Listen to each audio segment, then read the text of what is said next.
صراحة جميل جدا ما قاله وزير الفلاحة والصيد البحري سي أحمد بواري، ولكن الكلام بوحديه راه ما كافيش.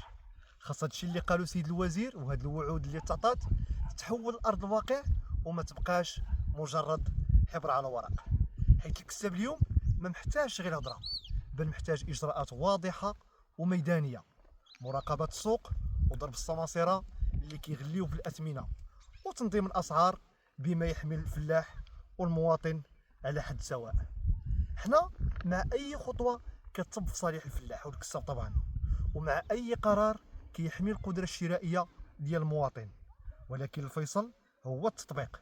فالكلام راه سهل والأفعال هي اللي صعيبة. وحنا اليوم راه كنتسناو الإجراءات العملية وتحقيقات جادة وضرب على محتكري الأعلاف بيد من حديد اللي كيطلعوا في الأثمنة، وطبعا في الأخير تنزيل الثمن ديال الأعلاف لواحد المستوى اللي هو معقول، وتكون في القدرة الشرائية ديال الكساب باش يبقى الثمن ديال أو الأثمنة ديال اللحوم واحد الثمن ما مرتفعش بزاف. إلى الملتقى.